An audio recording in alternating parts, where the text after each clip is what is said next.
로마서 1장. 그리스도 예수님의 종이 된 나 바울은 하나님의 기쁜 소식을 전하기 위해 사도로 부르심을 받고 거룩하게 구별되었습니다. 이 기쁜 소식은 하나님께서 예언자들을 통해 성경에서 미리 약속하신 그의 아들에 관한 것입니다. 그분으로 말하면 육신으로는 다윗의 후손으로 태어나시고 거룩한 영으로는 죽은 사람들 가운데서 부활하여 능력으로 하나님의 아들임이 인정되신 우리 주 예수 그리스도이십니다. 우리가 그분을 통해 은혜와 사도의 직책을 받은 것은 모든 나라 사람들이 믿고 순종하도록 하기 위해서입니다. 여러분도 그들 가운데서 예수 그리스도의 부르심을 받은 사람들입니다.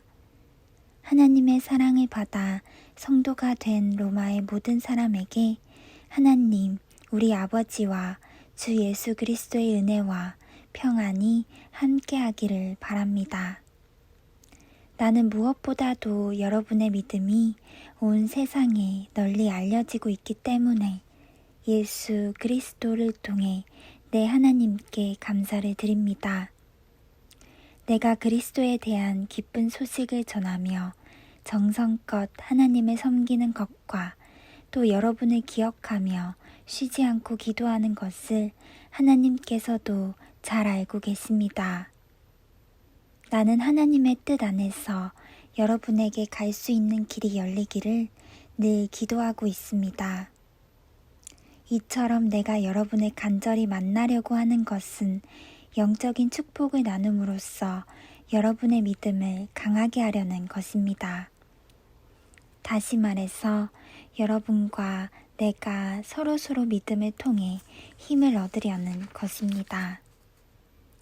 형제 여러분, 내가 다른 이방인들 가운데서 좋은 결실을 얻은 것처럼 여러분 가운데서도 좋은 결실을 얻으려고 여러분에게 여러 번 가고자 했다는 것을 아시기 바랍니다. 그러나 지금까지 길이 막혀 뜻을 이루지 못했습니다. 나는 문화인이건 야만인이건 지혜로운 사람이건 어리석은 사람이건 모든 사람에게 빚진 자입니다. 그래서 로마에 있는 여러분에게도 기쁜 소식을 전하게 되기를 갈망하고 있습니다. 나는 이 기쁜 소식을 조금도 부끄러워하지 않습니다. 그것은 처음에 유대인에게만 해당되었으나 이제는 이방인에게도 전파되어 모든 믿는 사람들을 구원하는 하나님의 능력이기 때문입니다. 이 기쁜 소식에는 오직 믿음으로만 하나님과 올바른 관계를 갖게 된다는 것이 나타나 있습니다. 이것은 성경에 의로운 사람은 믿음으로 살 것이다 라고 쓰인 말씀과 같습니다. 그러나 악한 행동으로 진리를 막는 모든 죄인들에게는 하나님이 하늘에서 노여워 하십니다. 이것은 하나님이 자기에 대하여 알만한 것을 그들에게 나타내셔서 그것이 그들에게 분명해졌기 때문입니다. 하나님이 세상을 창조하신 그때부터 보이지 않는 그의 속성, 곧 그의 영원하신 능력과 신성이 그가 만드신 만물을 통해 분명히 나타나서 알게 되었으니 이제 그들은 변명할 수가 없습니다. 그들은 하나님을 알면서도 그분을 하나님으로서 영광스럽게 하지 않고 감사하지도 않으며 그들의 생각은 쓸모없고 그들의 어리석은 마음은 어두워졌습니다. 그들은 스스로 지혜로운 체하지만 사실은 어리석어서 영원히 살아계시는 하나님을 섬기지 않고 오히려 썩어 없어질 사람이나 새나 짐승이나 기어다니는 동물 형상의 우상을 섬기고 있습니다. 그러므로 하나님은 그들이 마음의 정욕대로 추잡하게 살도록 내버려 두셨고 그들은 서로 몸을 더럽혔습니다.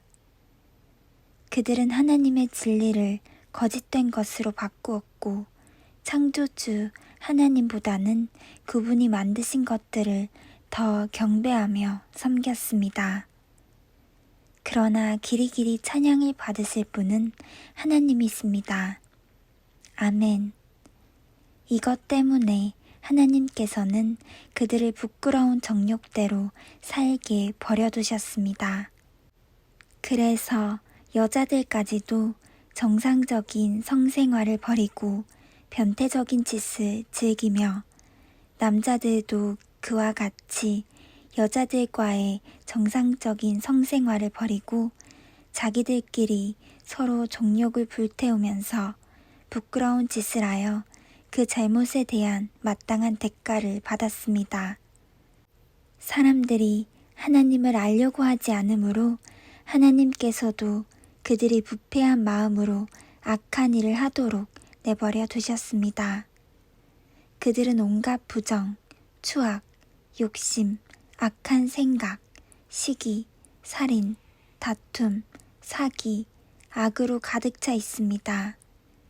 그리고 그들은 수군거리며 서로 헐뜯고 하나님을 미워하고 건방지고 교만하며 자랑하고 악한 일을 꾸며내고 부모에게 불순종하고 미련하며 신의도 인정도 없고 무자비합니다.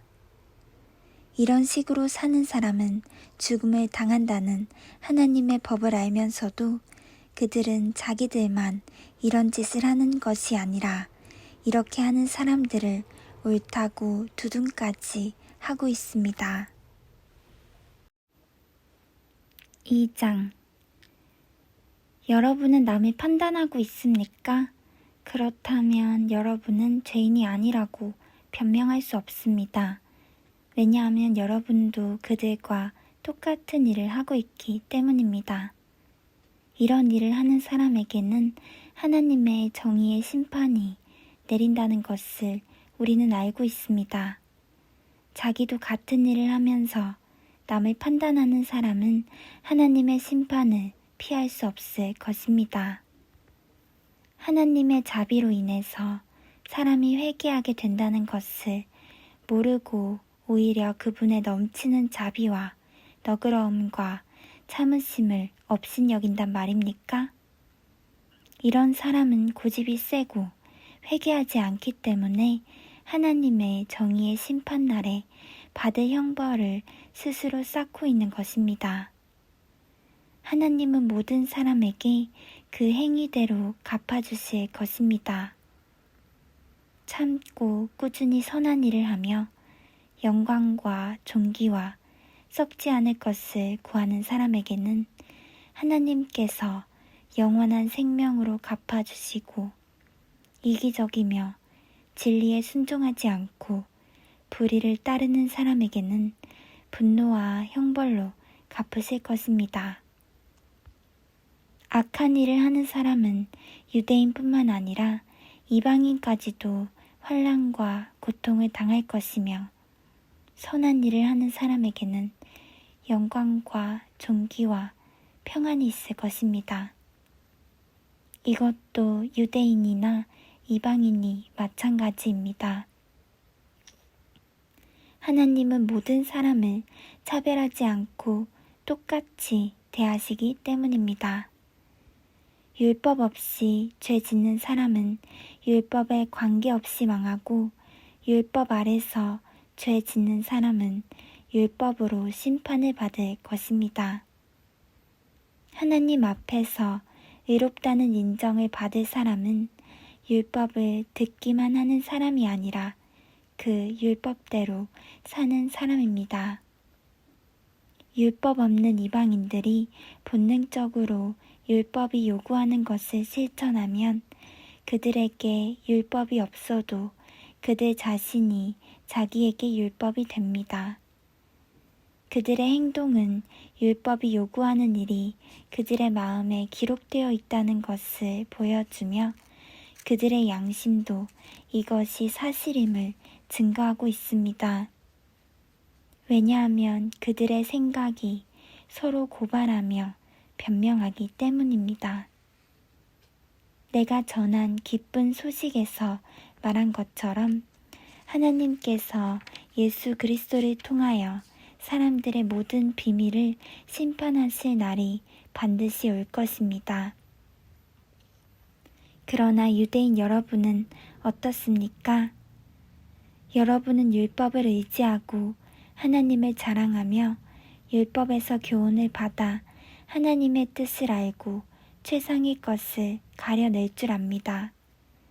그리고 여러분은 여러분 자신이 소경의 길잡이요 어두움에 있는 사람들의 빛이며 어리석은 사람의 교사요 어린아이들의 선생이라고 믿고 있으며 또 지식과 진리의 모든 내용이 율법에 다 들어있는 것으로 알고 있습니다.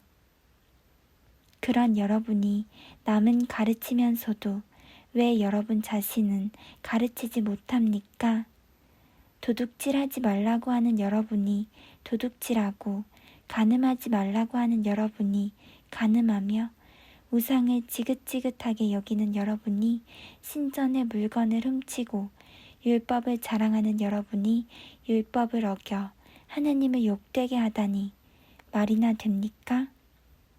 그것은 성경에 하나님의 이름이 너희 때문에 이방인들 가운데서 모독을 당한다 라고 기록된 말씀과 같습니다. 율법을 지키면 여러분의 할례가 가치가 있으나 율법을 어기면 할례를 받지 않은 것처럼 되고 맙니다. 그러므로 할례를 받지 않은 이방인이라도 율법을 잘 지키면 하나님은 그를 할례 받은 사람으로 여기시지 않겠습니까? 그래서 본래 할례를 받지 않은 사람이 율법을 지킨다면 오히려 그가 할례를 받고 율법을 잘 알면서도 그것을 어기는 여러분을 판단하게 될 것입니다. 유대인으로 태어났다고 해서 참 유대인이 아니며 육체의 할례를 받았다고 해서 참 할례가 아닙니다. 오히려 마음에 참된 변화를 받은 사람이라야 참 유대인이며 기록된 율법이 아닌 성령님에 의한 마음의 할례가 진정한 할례입니다. 이런 사람은 칭찬을 사람에게서 받는 것이 아니라 하나님에게서 받습니다.